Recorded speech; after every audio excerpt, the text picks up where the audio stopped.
Hello, and it looks like we're live. It's Thursday evening. It's a warm, muggy Sydney evening, and we are live for another Life After Hours. So I just need to pass on Phil Muscatella's sincere apologies. He's had a bit of a family emergency, so isn't able to join us tonight as planned. So Phil, as many of you know, is licensed by Life Sherpa, and he has a very entertaining and informative podcast called Shares for Beginners, where he interviews fund managers, analysts, and thought shapers in funds management. So check it out if you get a chance. Now, so I'm going to have to wing this on my own. So maybe you can bear with us for a little bit. But as always, we start this evening by acknowledging the Camaragal people, the earliest recorded inhabitants of the land that today we call North Sydney, where I'm coming to you from tonight. Phil, of course, is in Queensland, and of course, he's not with us tonight. So Life After Hours is that time of the month when it's all about you, but we do start with a little bit of a presentation and shine a little bit of light in the dark corners of personal finance. And tonight we're talking about risk. And of course, there are no returns without risk. And tonight I just want to dive a little bit deeper into risk and what it means for you, and why, scary that it may seem, you do need to embrace it, because risk is where all of our investment returns come from. There is no return without risk, and the trick is to align the risk with your goals, your circumstances, your personality, and your objectives.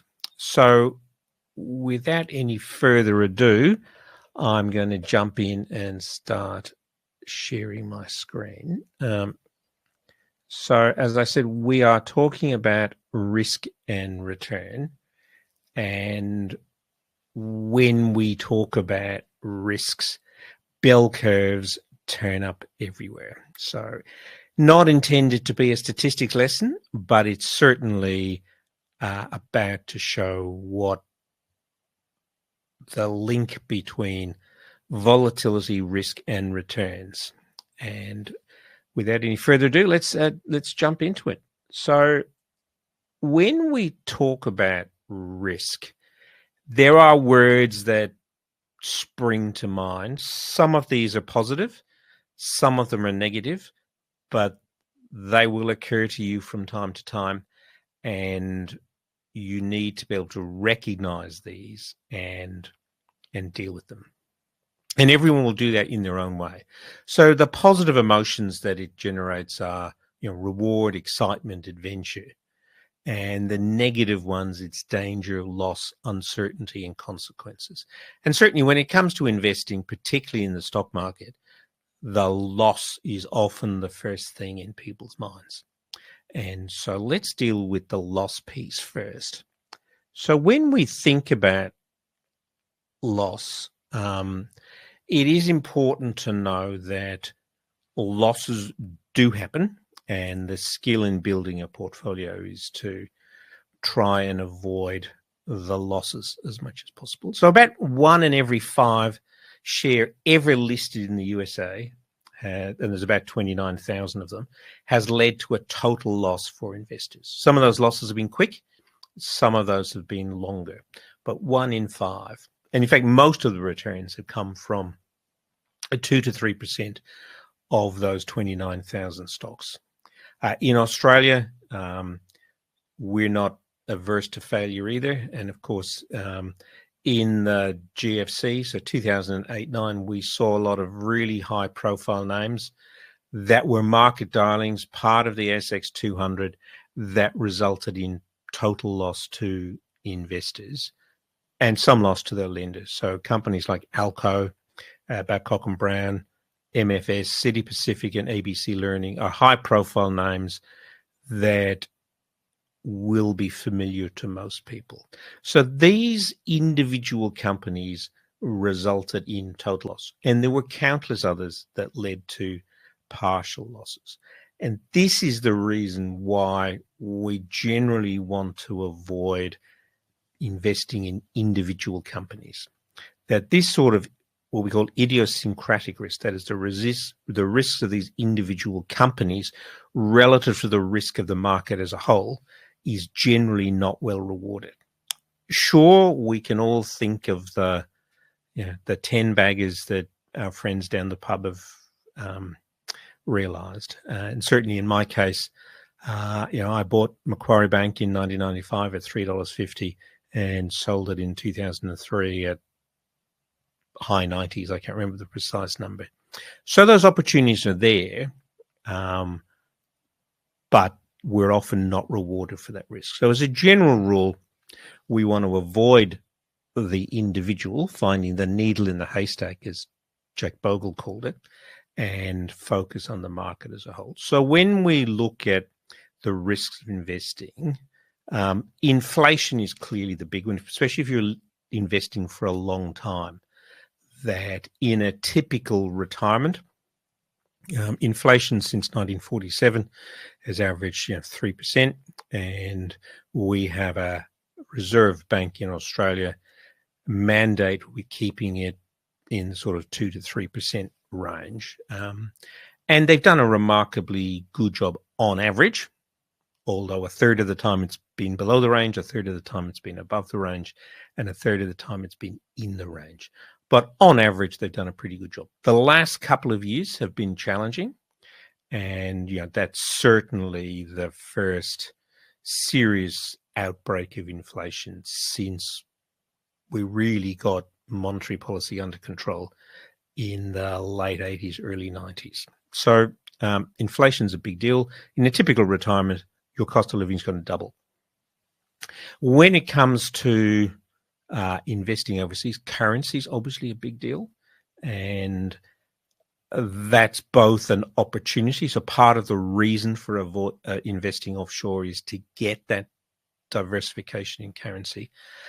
Part of diversifying is getting diversified businesses, whether they're banks, industrials, retailers, mining companies. Getting that sort of diversification across business is important. And of course, sovereign and regulatory, the risk of operating in countries without strong regulatory regimes and a history of enforcing them. So China is obviously a challenge in that space. The Middle East, Asia, India, all of these add additional challenges. But of course, we do need diversification across countries. So these are the sort of risks that if you read any prospectus or PDS, you'll find these risks highlighted. But when you look at the market as a whole, so here's annual returns of the S&P 500. That is, broadly speaking, the 500 largest companies in the US, which today makes up about 70% of global share markets. So you can see that there's quite a variation in annual returns, from the best year in 1954, where it was 50-something% positive return, and the worst year, of course, was 2009, where it was minus 30-something. But on average, it gets to about 10 to 12% a year, and importantly, the number of negative years, although 1 in 4 years is negative, so 16 out of these 73 years were negative. There've only been a couple of periods where we've had consecutive negative years. So 1974-75, and of course the the fallout from the dot-com boom, the 2001, 2002, 2003. But generally, negative years are followed by positive years most of the time.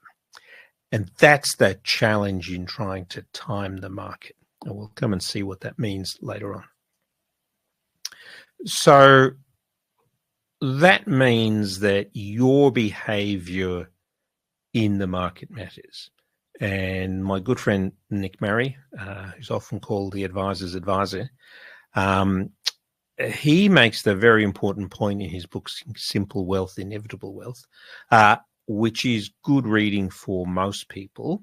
It is a little US-centric, but Nick makes the perfect valid point that market declines are temporary and eventually give way to the resumption of permanent advance. So the value of stock markets will in general rise with the underlying revenue of the companies that make up that market and the related profitability. And that's broadly linked to economic growth. And of course, the world's economy grows most years. Not necessarily in real terms, but most years it rises in at least nominal terms. But we can turn that temporary market decline into a permanent loss. And doing so is, as Nick says, always a human achievement of which the market itself is incapable of. Now, that's a great rule of thumb to keep in your mind. Now, sometimes that recovery can take a very long time. 1929, the market really took till 1942 to recover. We had a broadly lost decade in the US in the early parts of this century. And of course, Japan is the poster child for this. Japan was 41% of the global share markets in 1989. And today it's 7%. And a Japanese investor who invested in the Nikkei 225, which is the Tokyo equivalent of the S&P 500, it would have taken until a year or two ago for you to recover where you were in 1989. So it can take some time to recover, but it will recover. And the key is, will your behavior outlast the market's behavior? And that is the number one lesson to learn in this. So most investors ignore that lesson. And that's what really gives rise to this perception of the riskiness of the markets, and why most retail investors, certainly most unadvised investors, underperform the markets in which they invest.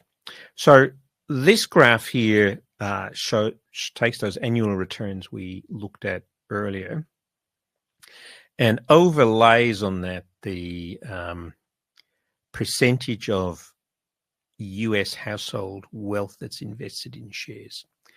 And what you generally see is that as markets rise, investors pile in, and in bad times they withdraw.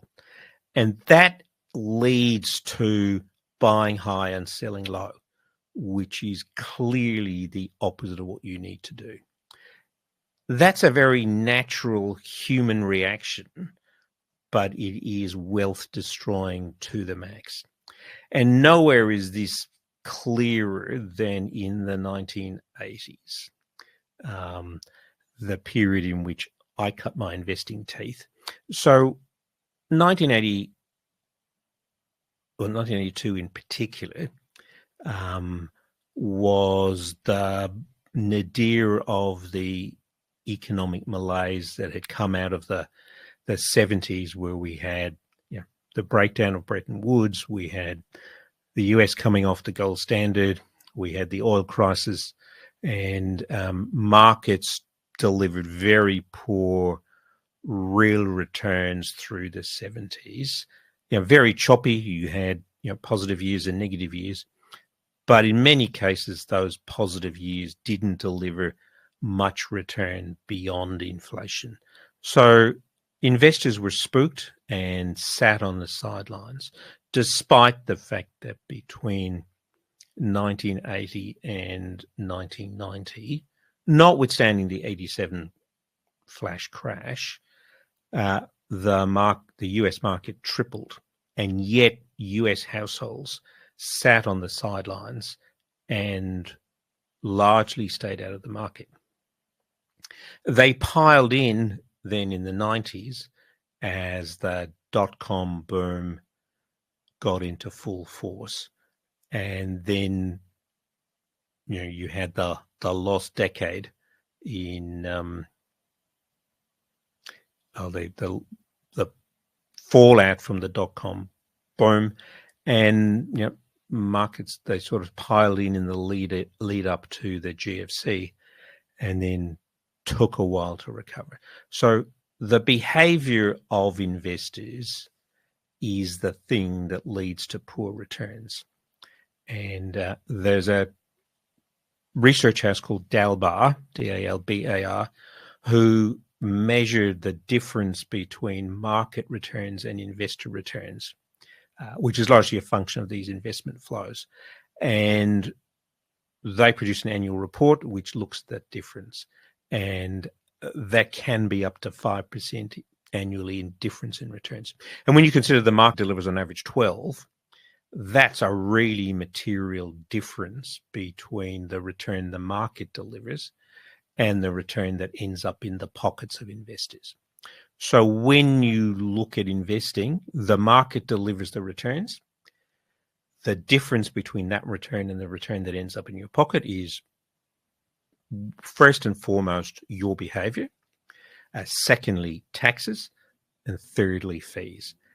And getting those three things right is the key to pocketing that return. So when it comes to measuring risk in the financial markets, we use the concept of volatility, which is really a measure of how wiggly the line is. That in technical terms, it's the standard deviation of the return. And I'll show you what that means when we look at the bell curve later on. But broadly, the higher the volatility, the greater the variability in your outcome, and therefore the probability of achieving your goal. So the tech bros on Reddit are right in this context that volatility is not the same as loss, but it does determine the probability of achieving your goal. And when it comes to investing as an individual, that's really the name of the game. If you're investing as an institutional investor, you may have a whole bunch of other goals. Do I want to make sure I don't get something different to the market? Do I want to hedge another risk I've got? How do I make my living as an investor? So not everybody in the market's playing the same game, but most individuals are in the market to achieve a goal. And volatility drives the probability of achieving that goal. And so the wider the probability, the lower the probability of you achieving your goal. So when it comes to investing, there are three things that we can control. You can pick any two of these and the third one falls out. So, when we're saving for retirement, say, we have a long time. We can broadly control how much we set aside each year. And that's a trade-off between spending money now while I'm working or saving it to be able to spend it post-retirement.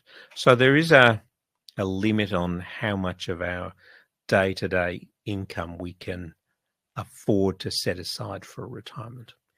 The government forces us to put 11.5% of our pay today. Whether 11.5% is enough depends on your retirement income goal relative to your working life income. It depends on how early you start, and it depends on the return that you generate off of those savings. And as a rough rule of thumb, you can expect that about 2/3 of what you spend in retirement will come from the return on your money. So getting a return above inflation is the key to minimizing how much you have to set aside.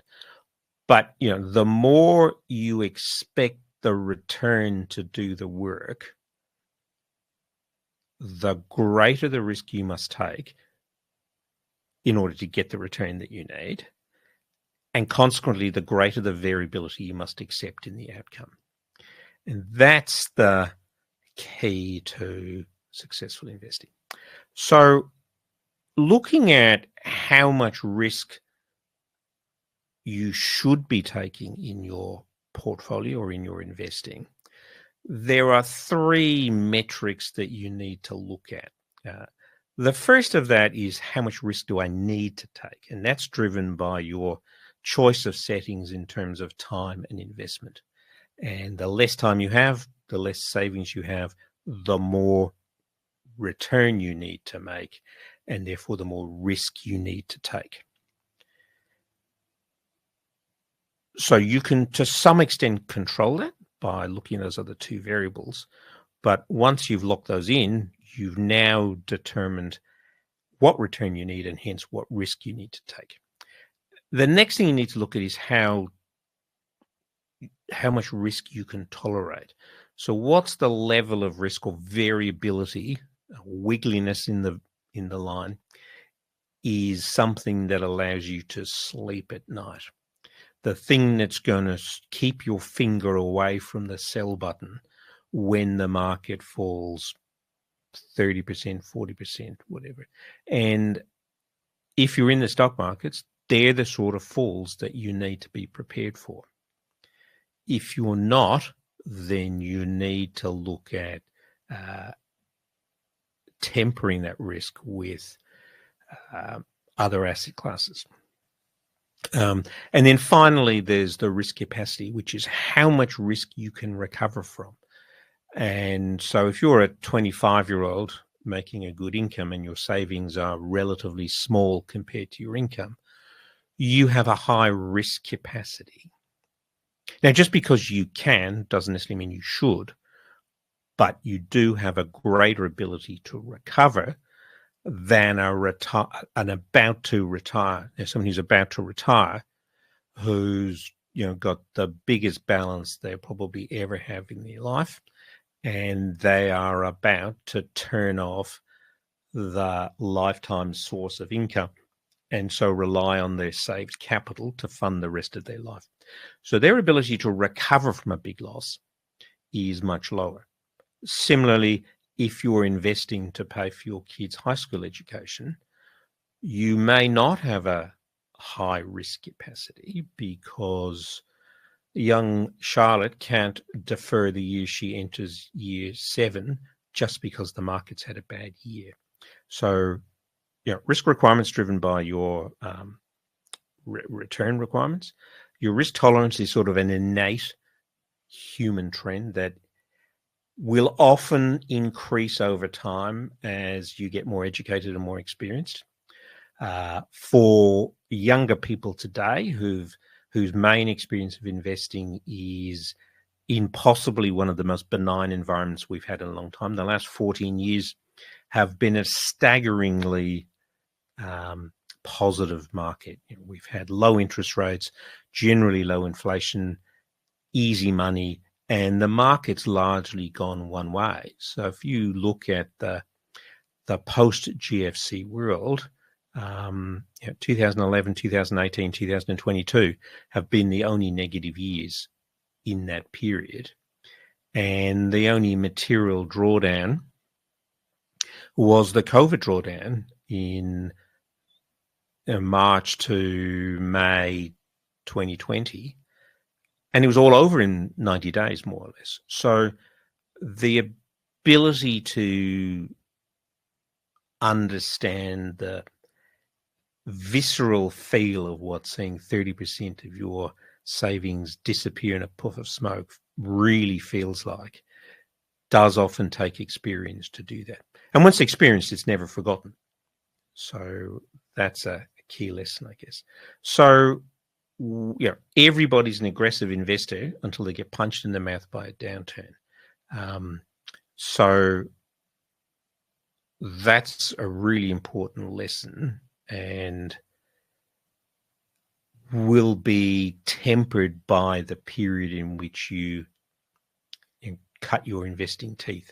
And in the work that I do, where I work mostly with people under 40, this is a lesson that's yet to be learned by most people. And so most people's perceived risk tolerance in that age group is higher than it is in reality. And that's why we use our money personality test as a second test, which reveals a more subconscious view of your tolerance for risk. So one of the importance, when we talked about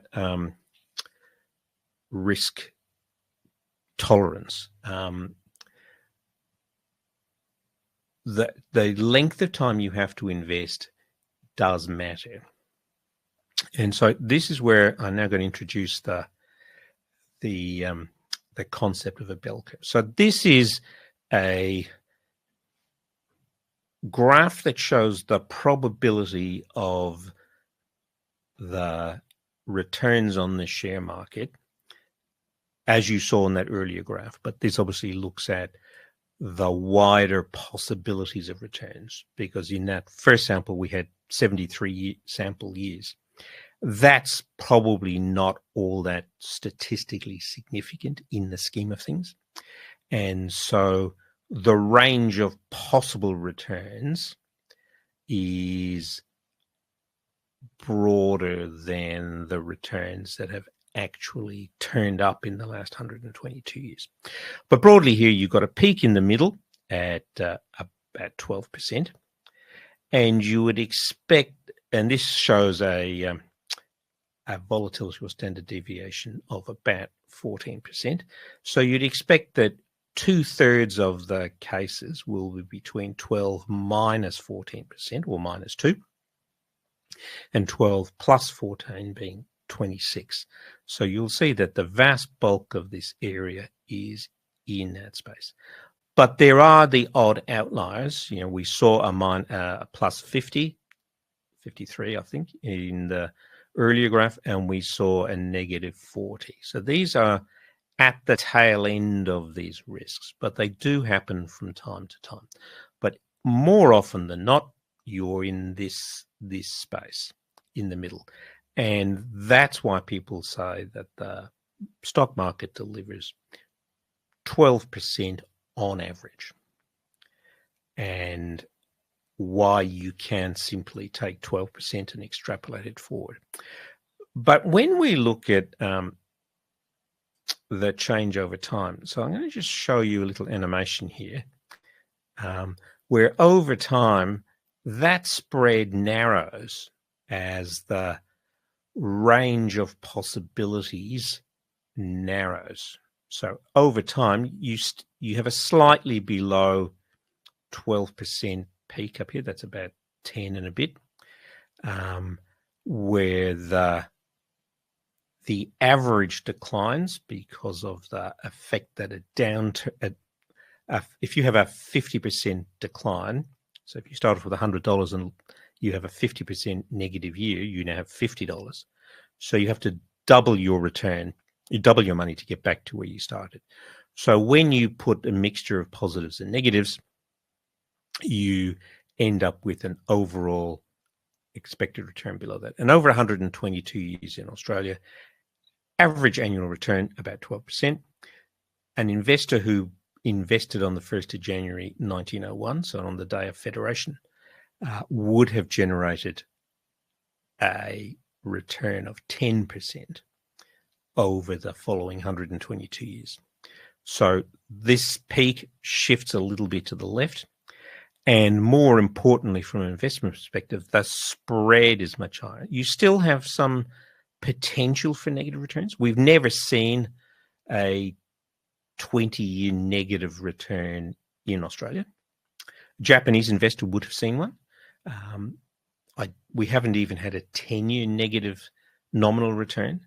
The US got reasonably close in the early parts of the century. But as a general rule, we haven't seen to date these negative long-term returns. But it is possible that they might turn up. The important point is the spread has narrowed. And that's why when we do a risk profile, your innate profile is sort of a profile that you might use for a 7 to 10-year type investment.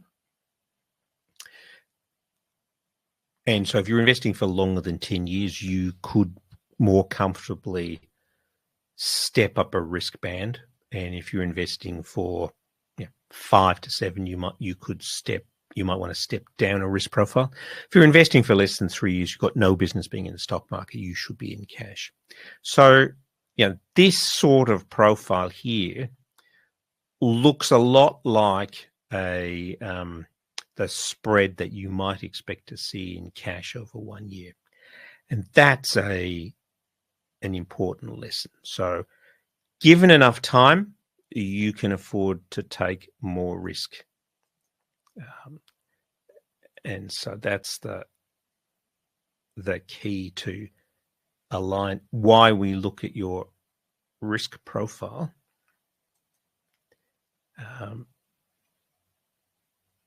In coming up with a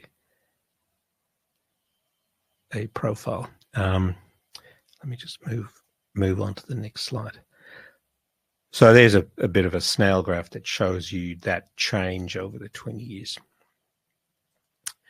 So that's really all I wanted to say about risk generally.